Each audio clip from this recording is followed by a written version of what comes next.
Where do I start? So much has happened since January. It's wild. It really is. I got married.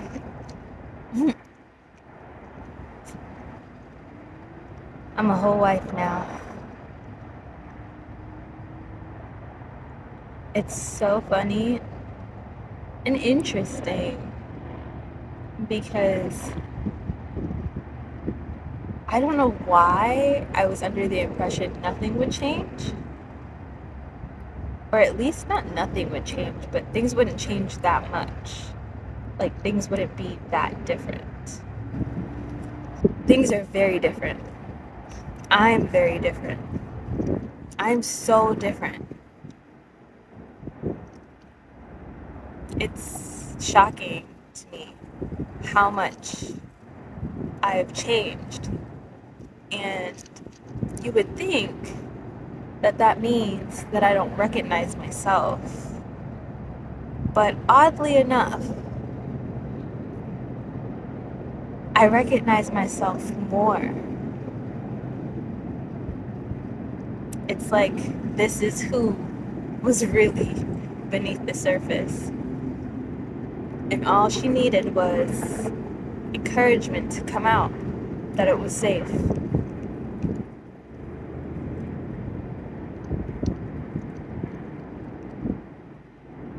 I think that's one of the things that marriage has done for me.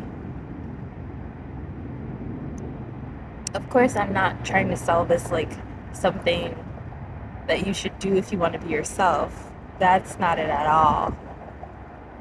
Um, it's more about, for me, solidifying the solid relationships, or how do I say this? Solidifying the relationships that were already being forged in my life. And also releasing the ones that no longer needed to be there.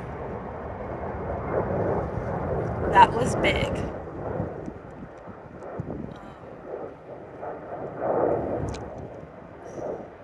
I did a big release months leading up to me getting married, so I won't pretend like that doesn't play a huge part in me looking the way I look now. And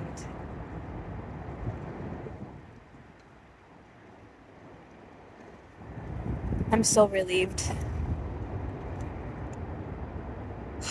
I'm so relieved.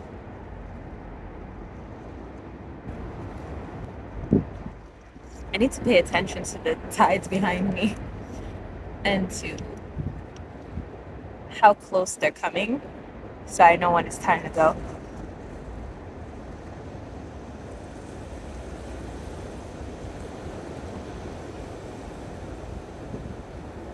As much as I love water, I know and I understand how volatile it can be, and that you should take care to pay attention to it, to the waves. And a lot of the times, if you get caught in a wave, don't fight it. Let it pass. Breathe through it as much as you can. Just hold. The waves remind me of my ever-changing emotions. And I've been paying a lot more attention, closer attention to the planets and alignments, stars, asteroids, all that. Not that much attention. I'm not an astrologist by any means. Um, but I know that there is a connection, a very strong connection. And so when I notice my emotions. Um, some people would say getting the best of me. I would say when I notice that they're stronger than normal, more potent than usual, um, I'm actually learning to just release them, let them exist, let them express, and feel them. Because that's all they really want is to be felt. And someone mentioned, I heard someone say that our emotions are like children. And that analogy, that example, really opened my eyes to my emotions and how I needed to treat them and how I needed to nurture them and make space for them and acknowledge them. And that has done so much for just me being a human and expressing myself, just expressing my being, my whole being, and releasing shame. Shame is such a, what's the word? It's such an important thing for me to talk about because shame was a tool that was used against me in my entire childhood by many people, and I never understood it. I never understood it. And you know what actually taught me how shame worked was watching my family, watching shame be weaponized against certain people. And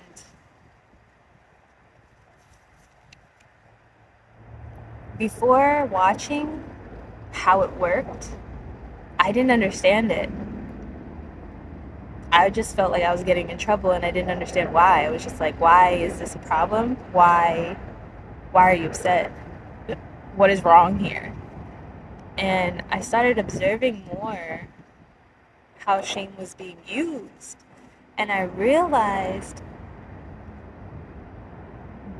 at least for me and the examples that I saw, how it was supposed to work, what it was supposed to do, or at least what it did. And a part of me feels like it never truly worked on me. I just kind of mimicked what I saw shame was supposed to do. Like, it's supposed to be like a punishment slash correction.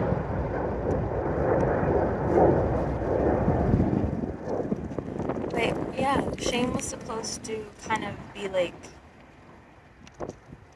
a punishment. And I don't know, shame just, it just made me rebellious, if anything. Like, I mimicked what I saw as a result of shame being used, but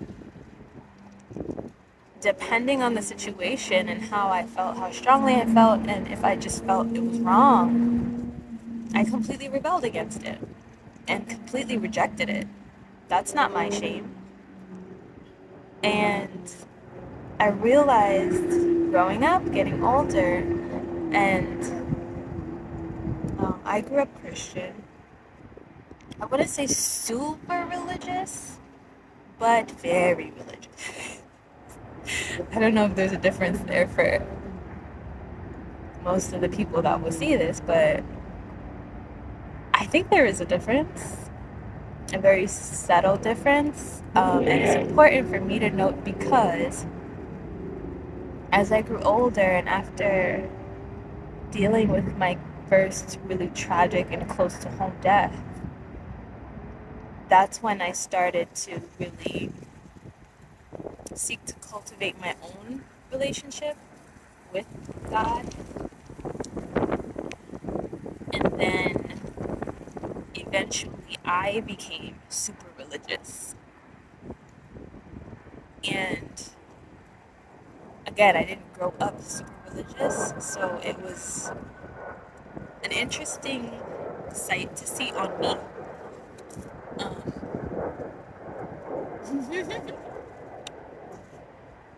and it's so funny because I know, unless you've grown up with me and saw me as a child, like a very small, open, and just fearless child, you will not know what I'm really like. And I'm remembering what I'm really like. And so it's just funny to imagine this kind of juxtaposition of super religious on someone like me when inside I was always fighting, always trying to reconcile, always trying to understand this contradiction. Because so much about religion just didn't make sense to me. So much. And I often found myself, I grew up in Christian schools. I often found myself as a very, very young child being scolded and reprimanded for asking too many questions. And I mean, I've always been curious. And if you don't know me and you're not familiar with that behavior, you can, depending on how old school you are, you can see it as disrespectful. And a lot of people do. And I resent that because I think that's very ignorant. And I think it's very much programmed. And I think it's stupid to quiet a child who's asking questions. I mean, you're literally born into a world you don't understand and you watch people to understand. And sometimes it just doesn't make sense to you. You see people acting and you're like, that action contradicts what I believe makes sense. Let me understand so it makes sense. Makes sense to me. But some adults feel threatened and triggered by their own lack of understanding and wanting to maybe even question the system, but we're probably ostracized or isolated or some way somehow punished for that, and they just continue the same cycle on younger people who do the same thing. And I think it's so funny and interesting, and it just, the older I get, the more I'm curious about children in general and their curiosities and their answers. I was spending some time with my niece, and she would ask me questions so much. But I always had patience. I shouldn't say always, a lot of the time. I made sure to try my very best to have patience for her questions because she didn't ask nearly as many questions as I asked as a child. So she would ask me a question, and I would, depending on what kind of question and how I felt about it, I would pause. And if I didn't have an answer, I would usually ask her, what do you think? And it's so funny because she would get frustrated because she wanted a now answer, like a right away answer.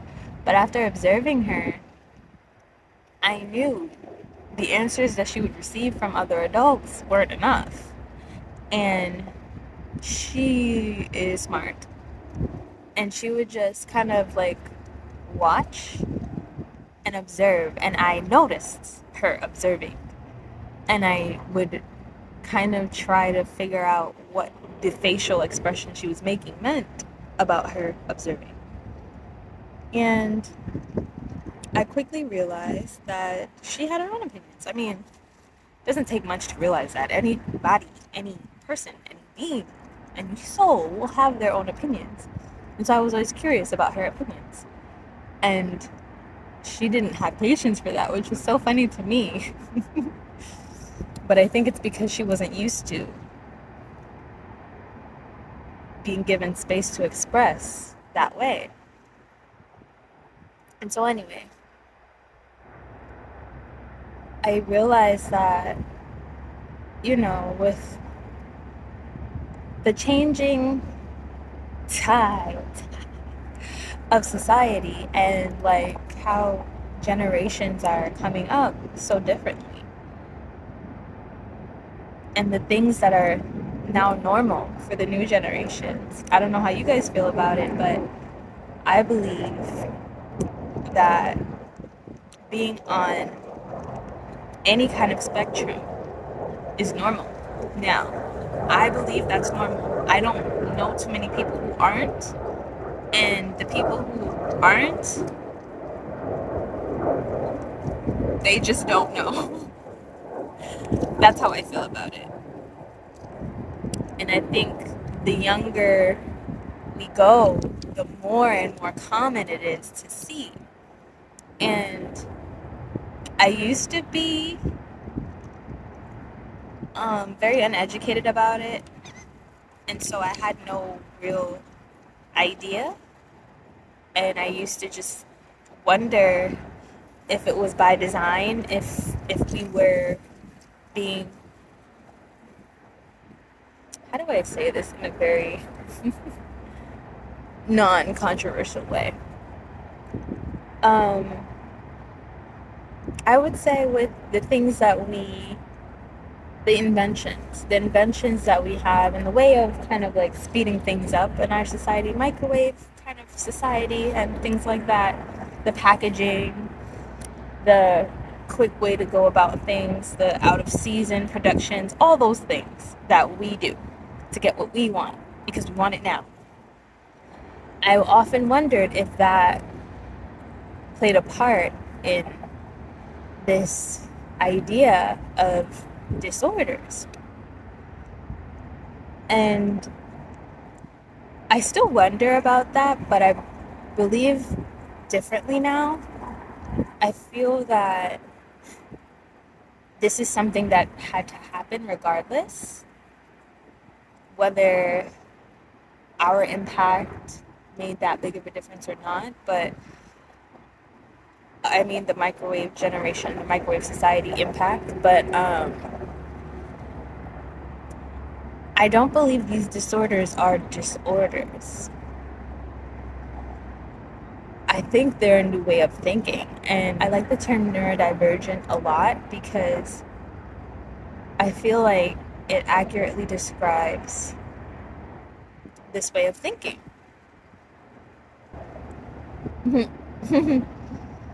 I'm a Sagittarius moon. I don't know how many of you will understand what that means, but growing up was my childhood was cultivated against that because if you know anything about Sagittarius, they're like the poster child for free spirits, and I see that. And I was very much encouraged not to be that. And it was confusing for me for a while. But then I just accepted, okay, I'm not supposed to be a risk taker. I'm not supposed to be adventurous. I'm not supposed to explore. I'm supposed to be worried. I'm supposed to be seeking security and safety and believing that the world is very dangerous because I can get. Gosh, I'm sorry. Honestly, that is literally what I was told. Literally, verbatim. Those were the words that were used to program young me. So it comes up very easily because it's like literally a script my mind has engraved. And for these few months leading up to this year, um, there was so much confliction or conflicting feelings going on within me because I didn't believe that belief. But it was sold to me for so long that I just felt like, okay, let me hold on to it. And it's like, no, girl, release that. Release that. Just like the shame that is not mine to carry, release that. And so I'm like, I feel so much more freer. And I don't know, the world is so beautiful to me now because it's not this dangerous, terrible place. There are some people that are lost inside of it, and it's because they're trying to be something they're not. We have been trying to be something that we are not, and I'm so against that now. I'm so against that now, and I'm just like on this journey to really discover me, and I'm so excited because the more that I do is the more that I see that I'm covered. Like, really, I don't really speak or say God that much, although I have an idea of what I mean when I say God now. But I think the universe is more a fitting term for me, although I have my own terms. Just so you understand, I feel like I see the evidence that the universe is supporting this journey in me, and it's supporting me finding myself and expressing her fully. And man, it's so fun. It's so fun. It is so fun. Oh my god. It's just like, I just want you to know how fun this is and how freeing it is. And sometimes it's like a little bit, you worry, because you're starting to like, your brain kind of disconnects with your body and heart and kind of comes back to, or your mind comes back to the reality that you came from, the reality that you should know, and looks around and says, wait a minute. To societal standards, you are very much not safe. You are very much not secure. You don't have any of the things that you're supposed to have. But then I stop and I think, and I question it, and I say, okay, I don't have many of the things that you say I'm supposed to have, but do I eat? Can I sleep? Am I covered? All my basic needs are met without me trying. And that's what makes life even more beautiful, because the less I try is the more things just come to me, and it's just amazing. And it's fun. It's fun. Like, I can't stress that enough how fun it is, because it's literally like being blown by the wind and you don't know where the hell it's taking you. But everywhere you land is a surprise, and it's better than you could have imagined it to be. So it's just like, it's so fun. What? Like, every day is an adventure of some sort. I don't know what to expect. When I plan it, this is the part I'm kind of like trying to get, solidified now, get better at systems and structures. I struggle with that. Executive function. There you go. There's your hint. I struggle with that. So a big part of me just wants to like literally wake up and figure out the day. But then I am so easily distracted that the day can escape me, and I'm very tempted to go back to the old ways of feeling like, oh my God, what have I done? There's nothing productive to show for this day, and then feeling really like bad and just lazy and non-productive. And in this season, I'm being taught to like really, oh my gosh, the amount of times I've been told to be more gracious to myself. It's kind of funny to me because I'm like, I grapple with that. Like, I am being gracious, okay, but this is too much grace. This is too much grace. Like, where's the structure? There's no structure. You know, it's like, oh my God, going back and forth and trying to figure out the best systems of structure for me. And it's just like, oh, it's so interesting. It's just so interesting.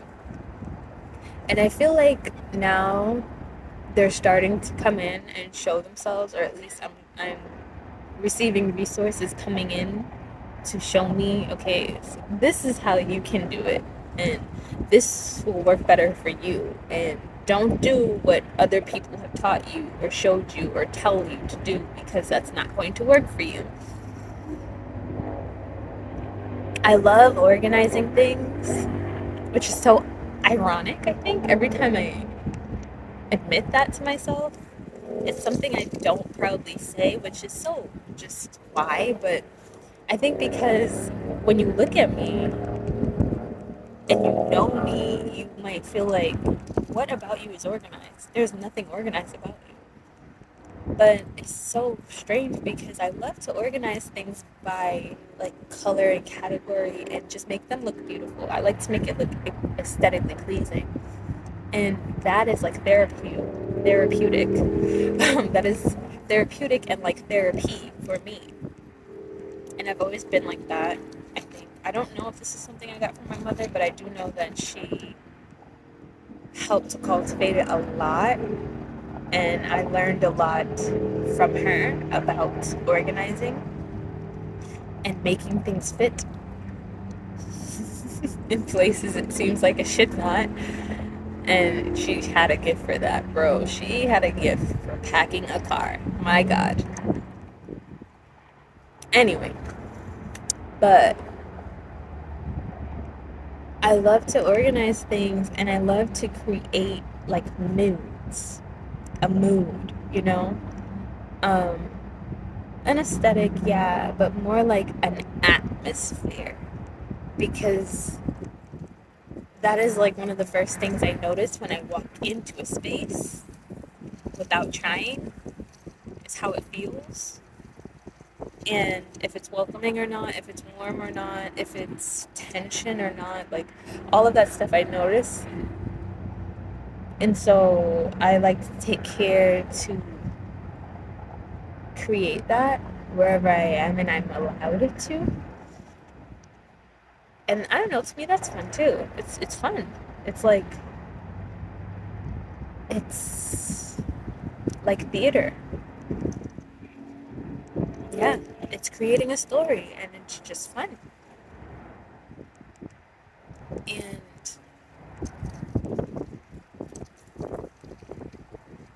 I also realize I enjoy holding space for people. Um, Now with this, I've learned a lot in relationships and such, not just romantic ones. And I realized that when it comes to holding space, I have to be very careful and selective because I was never taught boundaries growing up. Um, I don't want to say it like, you know, strict boundaries. I don't say obvious things, but like, I wasn't taught energetic boundaries growing up. That. So I was taught boundaries, but very basic uh, physical boundaries, which wasn't enough for me. because um, energy was something that was very potent with me. Um, and, and I was always confused because I would be called lazy when I don't do certain things, and it was because I just was not inspired to, and I didn't know how. If I had too much restriction, I couldn't act the way I normally would, and so people would assume it's because I was being careless and lazy, and it was just I had no energy for it. I didn't have the energy for it. There was nothing inspiring about it to me, so I just did the bare minimum and got out of there. And that was very um, that was received as disrespectful many times. And I never understood that. And that always kind of rubbed me the wrong way and hurt my feelings because I felt that how I felt was never really respected.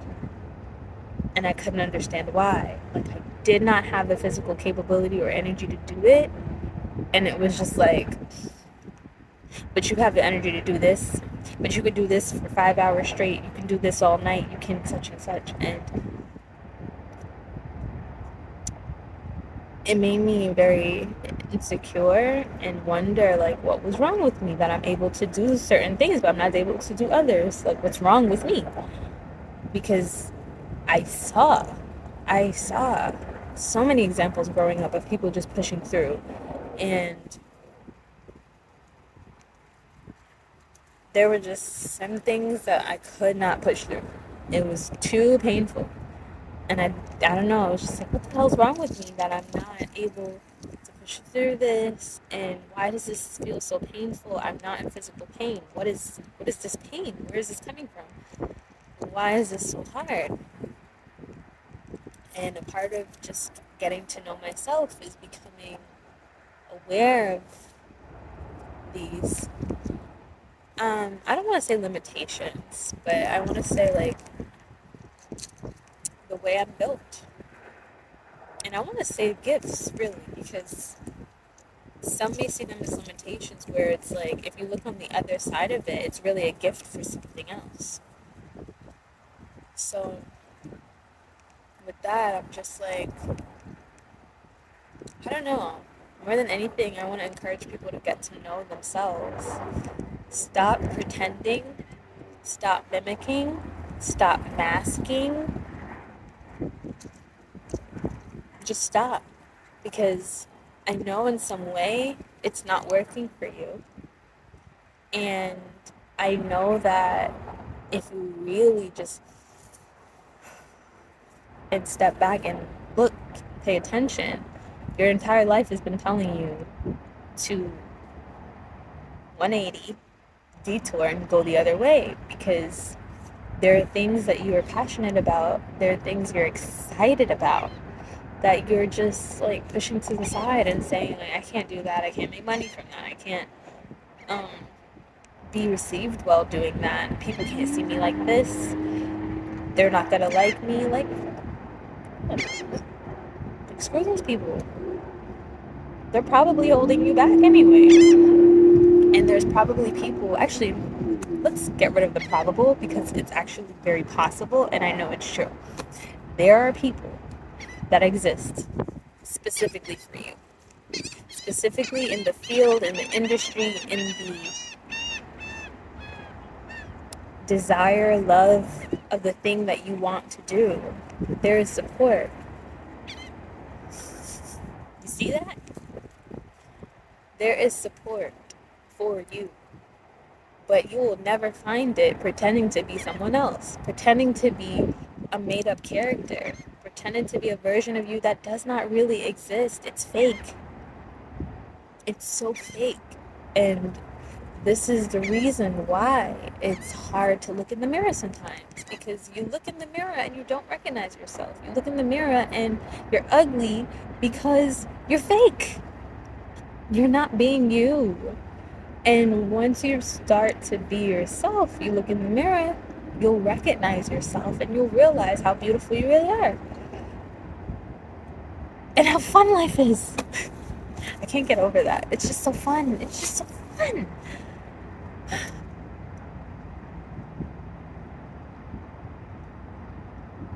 But yeah,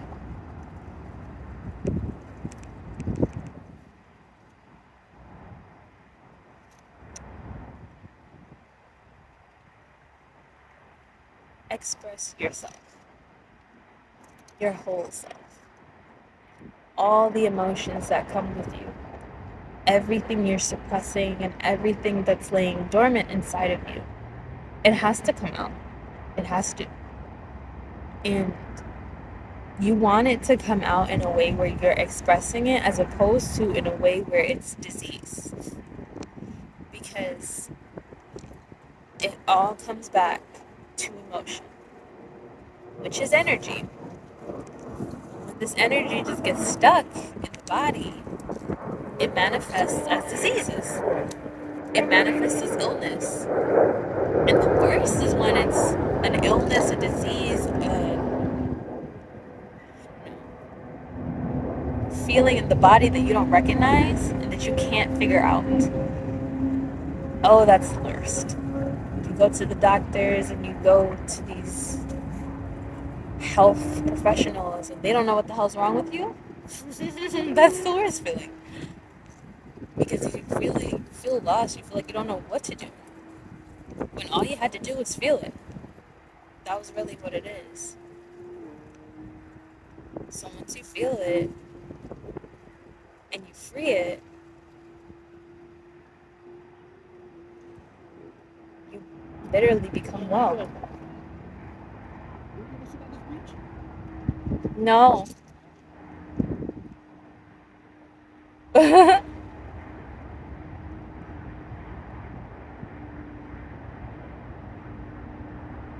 was asked if people swim on this beach. No. No, you do not swim on this beach. Um, that's a whole other thing. But anyway, free yourself. Explore yourself. Get to know yourself again. Because there was a point in time when you did know yourself. And you're still the same person. That's the crazy part about it. You're just buried under layers and layers and layers and layers of bull that wasn't yours to begin with. All that baggage is not yours. I love to say return to sender, but to be honest, a lot of the people who have, passed that baggage onto you received it from others too. So don't send it back to them. Transmute it. Transmute it. Change it. Alchemize it. Create something beautiful with it. That's my favorite part about being human.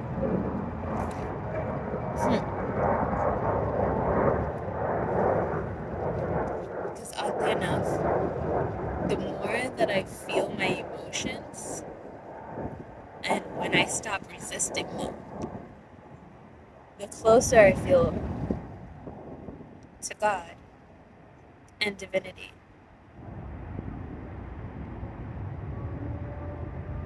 The more I can feel the source of life inside of me, even with the emotions that hurt, even with pain. When I just let it pass through the body, it still feels beautiful. And you might think I'm crazy for that. I just think there's some people who were created to feel their emotions in a very strong way. And I was one of them. And I've always been one of them. I've always felt my emotions, even when I didn't want to. And I've always felt like I can take physical pain more than I can take emotional pain. And I always kind of like just, I never understood how I could feel like that because physical pain is painful. But emotional pain just hit different. It just hit different. And I wanted to die. I wanted to die. Every time I felt the pain in my heart, it just, why am I alive? It just felt too much.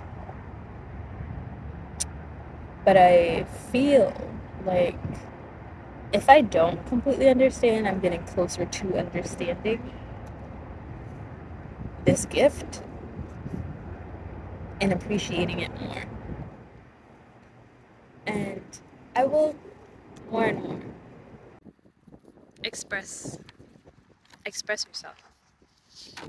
Express who you are. Express all of you. And do it scared. Do it scared. But just do it.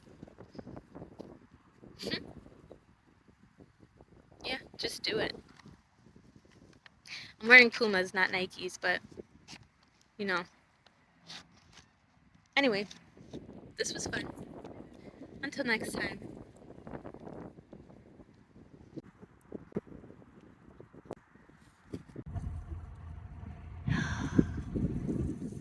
Look at the crowd. Oh my god, there's a lot. I didn't see them. Look at the crowd.